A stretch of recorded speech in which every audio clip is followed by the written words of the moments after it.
Hey guys, welcome to success Dilip. मैं दिलीप कुमार, स्वागत है आपका इस वीडियो में। तो दोस्तों, बात करने वाले हैं आज की नई वैकेंसी और बिल्कुल फ्रेश रिक्रूटमेंट के बारे में, जो कि रिलीज की गई है मिनिस्ट्री ऑफ रेलवे की तरफ से।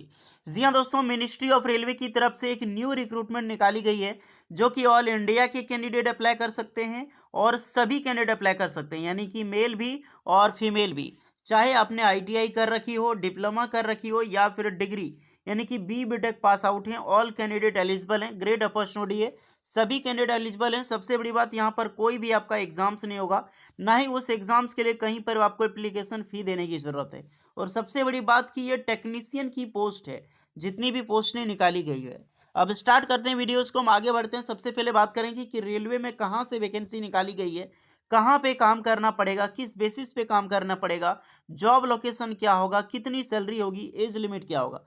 देखिए गाइस, मिनिस्ट्री ऑफ रेलवे क्या करती है, सिर्फ आरआरबी यानी कि रेलवे रिक्रूटमेंट बोर्ड, जो कि ग्रुप डी, एनटीपीसी और वेरियस जूनियर इंजीनियर हो गया या फिर लोको पायलट टेक्नीशियन की वैकेंसी, सिर्फ वही नहीं निकालती है। बहुत सारे एक्स्ट्रा वर्क होते हैं उनके, जो कि किसी अलग कंपनी को कॉन्ट्रैक्ट में दी जाती है।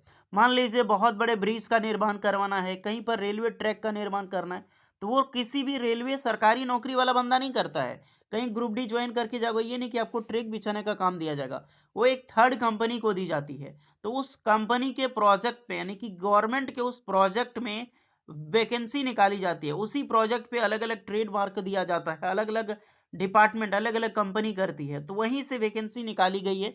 बिल्कुल रेलवे का प्रोजेक्ट है, जैसा कि मैंने आपको बताया था, यवतमाल रेलवे प्रोजेक्ट। तो ये अलग रेलवे प्रोजेक्ट है, कानपुर रेलवे प्रोजेक्ट, जो कि ऑल इंडिया के कैंडिडेट अप्लाई कर सकते हैं। सैलरी आपको अच्छी दी जाएगी, जो गवर्नमेंट प्रोवाइड करती है उसी के बेसिस पे आपको सैलरी मिलेगी। बट ये मत समझना कि ये गवर्नमेंट जॉब है, ये एक प्राइवेट ऑर्गेनाइजेशन के थ्रू जॉब होगी और जब तक प्रोजेक्ट चलेगी तब तक आपके पास जॉब है। हालांकि प्रोजेक्ट निकालने के बाद आपको नहीं निकालती है कंपनी। प्रोजेक्ट रेलवे के पास बहुत ज़्यादा होता है उस डिपार्टमेंट का, तो वहीं पर आपको आराम से जॉब मिल जाती है, एक जगह से दूसरी जगह ट्रांसफ़र कर दिया जाता है। एक जगह प्रोजेक्ट खत्म हुआ, दूसरी जगह स्टार्ट हुआ।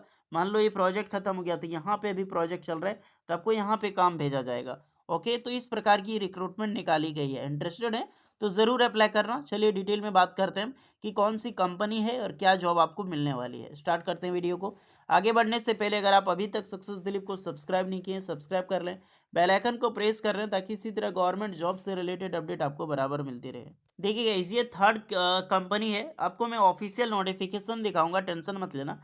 मैं आपको कंपनी पहले देखता हूँ। इनके क्लाइंट आपको देख सकते हैं, आरवीएनएल यानी कि रेलवे विकास निगम लिमिटेड। ऑफिशियल रेलवे में आपको दिखा देता हूँ, इनका रेलवे का प्रोजेक्ट है, देख सकते हैं। ये मिनिस्ट्री ऑफ रेलवे का, डीएमआरसी का ट्रैक बिछाना का जो काम होता है ना गाइस, वो ये डिपार्टमेंट करती है, ये कंपनी करती है। तो आपको हायरिंग करेगी ये कंपनी में, बट मिनिस्ट्री ऑफ रेलवे के प्रोजेक्ट में आपको काम करने का मौका मिलेगा, क्योंकि इसके अंडर में आता है ये। अब मैं आपको ऑफिशियल दिखाता हूँ, देख सकते हैं अश्विनी प्रिक जी हैं। ये टैलेंट एक्वाजिशन है, वही कंपनी का है जो मैंने आपको अभी दिखाया था, एचजी इंफ्रास्ट्रक्चर लिमिटेड की तरफ से, जो रेलवे की प्रोजेक्ट हायर करती है। यहाँ पर आप देख सकते हैं, यही वैकेंसी है, एचजी जो इंफ्रा इंजीनियरिंग लिमिटेड। अभी मैंने ऑफिशियल वेबसाइट दिखाई थी ना, वही है उनकी। अभी भी चलता हूँ, क्योंकि ऑनलाइन अप्लाई करना है, तो वहीं उसी की वेबसाइट के थ्रू आपको अप्लाई करना होगा। देख सकते हैं, redevelopment of Kanpur central railway station, यानी कि कानपुर सेंट्रल रेलवे को दोबारा बनाया जा रहा है। अगर आप यूपी के कैंडिडेट हैं कानपुर के नीचे, तो बगल में कमेंट कर सकते हैं, क्योंकि कानपुर रेलवे स्टेशन को क्या कर रहा है, रीडेवलपमेंट कर रहा है, दोबारा से बनाया जा रहा है। तो उसी प्रोजेक्ट में आपको काम करने का मौका मिलेगा। ओके, तो इंजीनियरिंग हो गया, प्रोस्पेक्ट हो गया, इन कंस्ट्रक्शंस हो गया, इस तरह की रिक्रूटमेंट निकाली गई है। स्टेट उत्तर प्रदेश पड़ता है, तो जॉब लोकेशन आपका कानपुर में होगा। लेंथ कितना है, प्रोजेक्ट कॉस्ट क्या है, आप देख सकते हैं, 655 करोड़ का यहाँ पे कॉस्ट कटेंगे, उतना प्रोजेक्ट कॉस्ट है। अंडर जो रहेगा वो आपका टोटली मिनिस्ट्री ऑफ रेलवे, यानी कि मिनिस्ट्री ऑफ रेलवे के अंडर में आपको काम मिलेगी। सेंट्रल आपका कानपुर सेंट्रल रेलवे के अंडर में काम करना है। फॉर्म अप्लाई करना है। अब सबसे पहले ये देख लो कि कौन कौन सी ट्रेड और ब्रांच के लिए रिक्रूटमेंट निकाली गई है, तो उसको आपको पता चल जाएगा गाइस। ओके, अब यहाँ पर ये वैकेंसी टेबल है, इसमें पोस्ट भी बताई गई है और क्या एक्सपीरियंस होगा, कितनी सैलरी मिलेगी, सब कुछ बताता है। सैलरी बहुत अच्छी खासी दे सकते हैं। प्लानिंग एंड बिलिंग में मैनेजर की रिक्रूटमेंट है, तो बीटेक या फिर बी कर रखी हो, सिविल इंजीनियरिंग अप्लाई कर सकते हैं। 12 से 18 लाख का सीटीसी प्रोवाइड की जाएगी। तो अच्छी बात है, बट ये पोस्ट इसमें एक्सपीरियंस भी ज़्यादा है। कम जैसे इंजीनियरिंग में वैकेंसी इंजीनियर की रिक्रूटमेंट है, बीटेक सिविल इंजीनियर के लिए ये 4 से 6 लाख तक आपको सैलरी मिलेगी सीटीसी। इसमें मात्र 3 से 6 साल का एक्सपीरियंस है। स्ट्रक्चर में एजीएम, डीजीएम की है, तो इसमें हाईली एक्सपीरियंस है, तो इसमें सैलरी भी अच्छा खासा है। स्ट्रक्चर में फिर आपको मिल जाएगी यहाँ पर इंजीनियर की, सीनियर इंजीनियर, सिविल में या फिर बिल्डिंग में 6 पोस्ट है। 3 से लेकर 6 साल, मिनिमम 3 साल आपका एक्सपीरियंस मांगी गई है। बीटेक भी या फिर डिप्लोमा सिविल इंजीनियर कर रखें, आप अप्लाई कर सकते हैं। कहाँ पर जॉब मिलेगी ये भी बताई जाती है, मेन स्टेशन कॉमर्शियल बिल्डिंग में और पोडियम एक्सहिबिशन, यहाँ पर आपको काम करने का मौका मिलेगा। नेक्स्ट है स्ट्रक्चर जूनियर इंजीनियर सिविल की। तो जूनियर इंजीनियर में 12 वैकेंसीज है। बीटेक या फिर B diploma civil engineering apply कर सकते हैं, यानी कि बी बीटेक सिविल इंजीनियर के लिए वैकेंसी अच्छी खासी है। और यहाँ पर आपको सैलरी लगभग लगभग 3.5 लाख तक प्रोवाइड की जाएगी। प्री फैब्रिकेशंस में एडीएम जीडीएम की, तो इसमें एजीएम वाली सैलरी ज़्यादा होती है, बट एक्सपीरियंस भी ज़्यादा है ना। सीनियर इंजीनियर स्टील स्ट्रक्चर में वैकेंसी है, तो इसमें BTech diploma civil engineer apply कर सकता है। और यहाँ मोस्टली आपको मिलेगी BTech diploma civil engineer, BTech diploma civil engineer. जितनी भी सारी पोस्टें आपको नज़र आ रही है ना, जूनियर इंजीनियर की पोस्ट है और डिजाइन में कैड इंजीनियर की पोस्ट है। हम बात करने वाले हैं आईटीआई स्टूडेंट के लिए, आईटीआई स्टूडेंट भी अप्लाई करेंगे, बट ये भी आपका सिविल के लिए ही होगा। सर्वेयर की पोस्ट है, आप देख सकते हैं 2 पोस्ट पर है, मिनिमम 3 साल का एक्सपीरियंस चाहिए। सो 2 साल 3 साल जो भी है अप्लाई कर सकते हैं। आपने आईटीआई कर रखी हो या फिर डिप्लोमा कर रखी हो सिविल इंजीनियर्स में, आप अप्लाई कर सकते हैं। अब आईटीआई कौन से ट्रेड अप्लाई कर सकते हैं, तो ड्राफ्टमैन सिविल अप्लाई कर सकते हैं। और जो सर्वेयर ट्रेड के आईटीआई पास आउट कैंडिडेट हैं वो भी अप्लाई कर सकते हैं। ओके, तो जो भी कैंडिडेट सर्वेयर से आपने कर रखी हो ट्रेड से आईटीआई या फिर ड्राफ्टमैन सिविल से, तो दोनों ट्रेड के स्टूडेंट आराम से फॉर्म अप्लाई कर सकते हैं।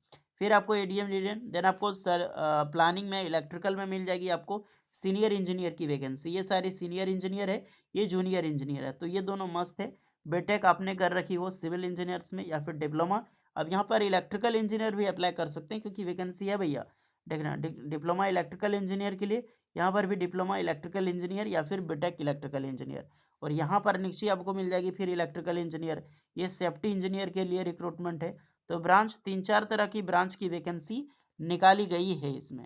अगर आप इंटरेस्टेड हैं अप्लाई करने के लिए तो बेशक ये सारी पोस्ट पर अप्लाई कर सकते हैं। आपकी जो जॉब होगी, जब तक प्रोजेक्ट चलेगी तब तक जॉब मिलेगी। सैलरी भी डिस्कस किया गया है। 18 से 30 साल के कैंडिडेट इस फॉर्म को आराम से अप्लाई कर सकते हैं। और कुछ डाउट है तो कमेंट करके बताना। फॉर्म अप्लाई कैसे करना है, तो ये गाइज यहाँ पर आपको लिंक दी गई है। एचजी इंफ्रा मैंने बताई थी। और फाइनली ये ऑफिशियल है गूगल फॉर्म, इसका लिंक मैं आपको डिस्क्रिप्शन में दे दूंगा। कोई भी आपको इसमें एप्लीकेशन चार्ज वगैरह कहीं भी देने की जरूरत नहीं पड़ती है। एचजी इंफ्रा इंजीनियरिंग लिमिटेड, यहाँ पर अपना डिटेल्स फिलअप कर सकते हैं। नेम हो गया, किस पोस्ट पे अप्लाई कर रहे हैं, करंट डिपार्टमेंट कौन सा है, आपने एक्सपीरियंस ले रखी है, करंट ऑर्गेनाइजेशंस क्या है, कितने ईयर का एक्सपीरियंस है। तो मिनिमम 1 ईयर यहाँ पर रखी गई है, आप देख सकते हैं कि होनी ही चाहिए, मिनिमम 1 ईयर तो होना ही चाहिए। अगर 1 साल है तो भी अप्लाई कर सकते हैं। हाईएस्ट क्वालिफिकेशंस क्या है आपका, अदर में कर सकते हैं क्योंकि आपने अगर आईटीआई कर रखा है तो अदर में देना है।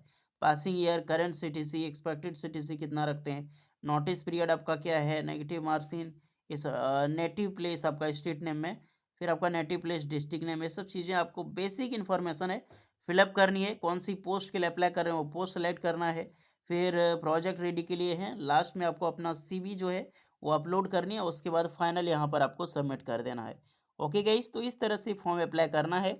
जो भी इंटरेस्टेड कैंडिडेट हैं जाओ जाकर अप्लाई करो। कुछ डाउट है तो कमेंट करके बताना। वीडियो इस पर लगी हो लाइक शेयर एंड सब्सक्राइब करें। मिलते हैं नेक्स्ट वीडियो में, तब तक के लिए जय हिंद।